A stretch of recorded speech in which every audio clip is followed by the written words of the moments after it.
ชาแนลครับเมื่อในประเพณีบุญบั้งไฟบ้านจากวังครับบวชกันจังน้อยครับ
เป็นของเครื่อ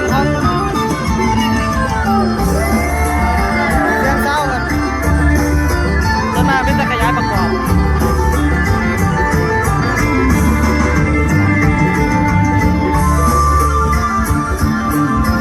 มันข้างหลังหน่อยครับโอ้จะวางข้างอยู่ดิเว้ยไม่รอดเลยไม่รอดว่ะอันนี้เป็นเครื่องของทีมงานเดียวกันครับของเสียงเศร้านะครับอันนี้ก็ดังดีมาก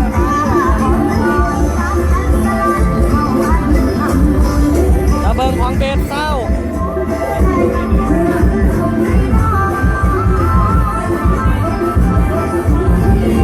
จะวางเครื่องไปใช้ปะ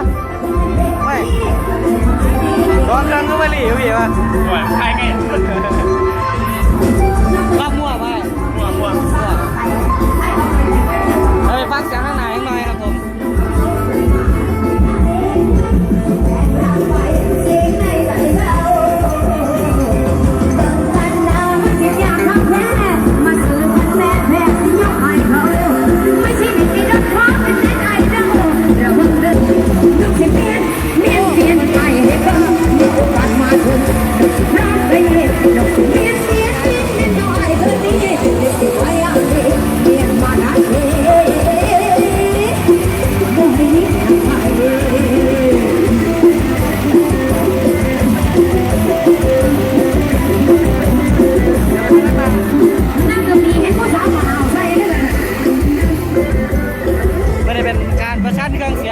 ยิ่งใหญ่ครับมี14คันครับเครื่องเสียงเลยครับราคาสงสัยตอนนี้ท่านละเปิดครับ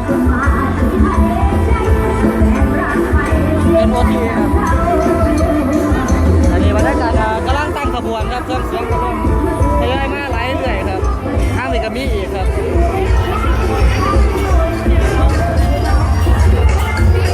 โอ้ทานขบวนเดี๋ยววันนี้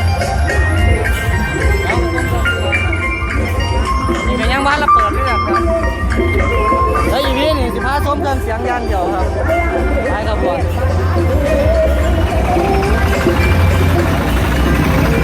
เครื่องเสียงก็การ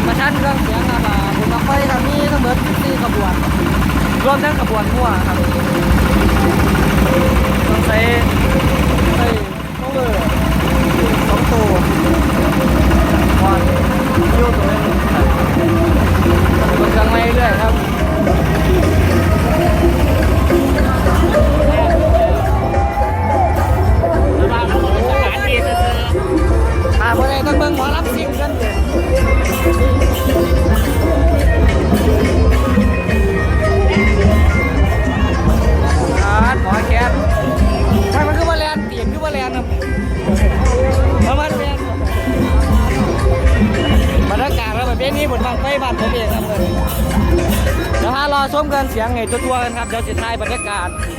แล้วเอื้อนให้เบิ่งเรื่อยๆครับนี่ของบ้านน้องแซง5ครับแล้วไปชมเครื่องเสียงจักหน่อยครับ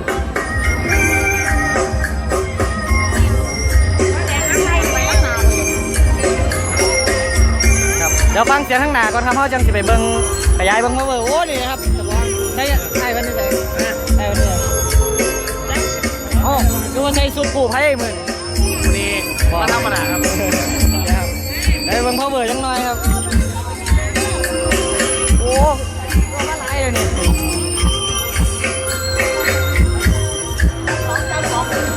ตัดกล่องมาเลยนี่ครับของแท้เครื่องของบ้านน้องแซงใส่พ่อเบิ่งจักตัวโอ้ยเครื่องมันได้ไงเหรอวะว่าเล่นไฟตกป่ะครับเนี่ยไฟตกป่ะครับแจ็คโลครับแม่น40 วัตต์40 โลครับบางงานมันมีของแค่อะไรพอโอ้ดีพร้อมครับพอดิจิตอลพร้อมไหม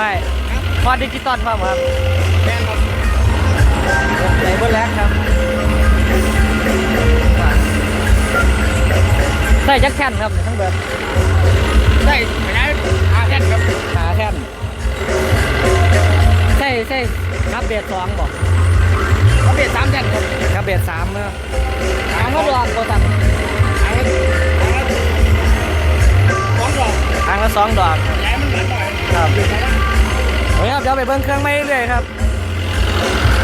โอ้หมดครับทั้งอันนี้อีกครับงานอยู่เบิดมือครับมือนึงขาลอยหมดแล้วครับเนี่ยโอ้บรรยากาศทางนี้มาครับอยากกินลมรอบว่างแล้ว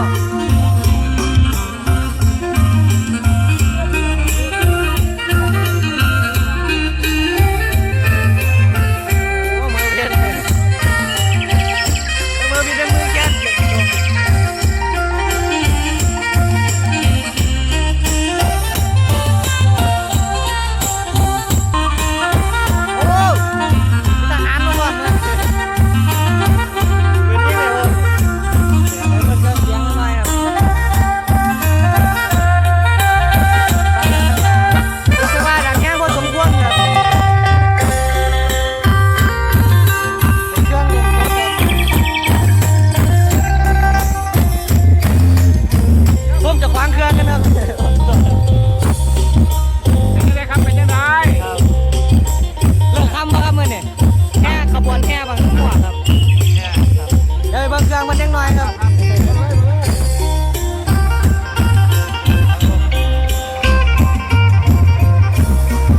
วันบอสเป็นรถแก่เล่นสดนะว่างใช่ดิไม่ใช่ดิ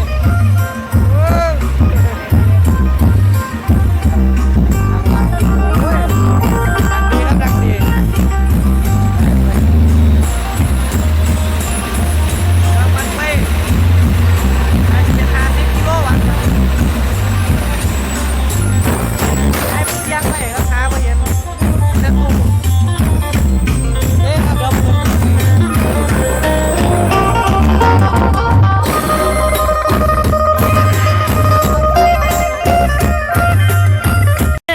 เครื่องเงินได้เมื่อนี่เต็มที่ว่าเมื่อนี่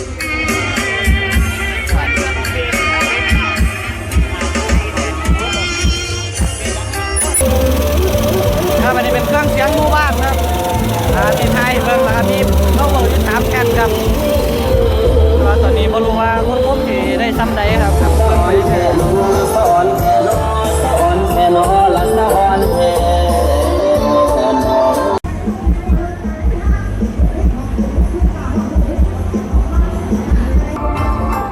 เจอกันอีกแล้วครับกับจับ2ครับจับ2กับมาคือเก่าครับงานเนี่ยครับได้ล่ะกันไปใช้เบิร์ดล่ะจับ2เหมือนเดิมครับ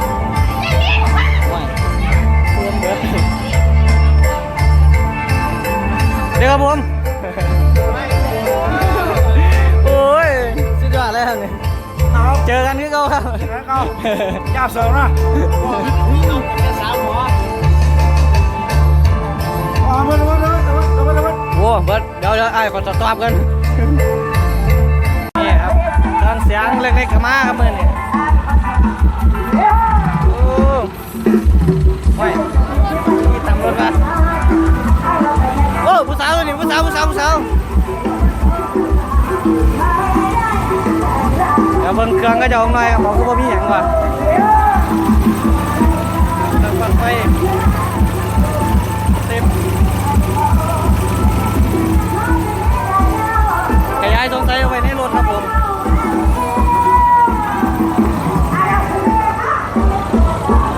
โอ้ยมันเต็มแต่หัวปีเลยเนาะโอ้ยอย่าคล้องเครื่องไปนะโอ้ใส่อีแกครับมิกยูวีเล่นมาครับมิกให้เปิดเครื่องเนี่ยโอ้นี่ครับ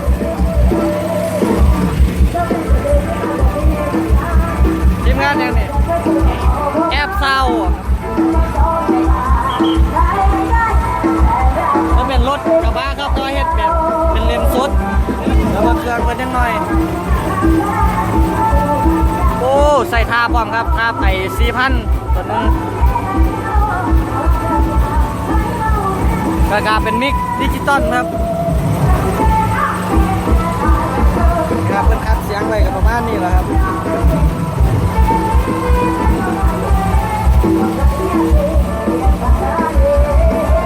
ผู้สาวตัวนี้แม่โอ้ใส่เฮียหรอน่าใหญ่นี่ครับจับเศร้าเริ่มบัดเล่งแล้วครับบัดนี้ครับผมสวัสดีครับผมไปขบวนก้อนเราไปฟังเบิ่งเสียงทั้งนาครับรู้สึกว่าเอฟซีจับต้องเป็นท้ายกันเลย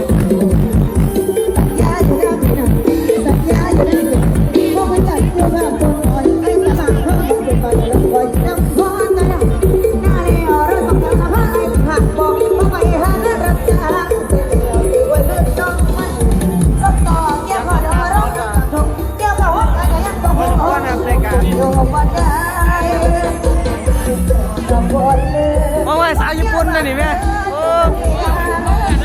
เย้สาวญี่ปุ่น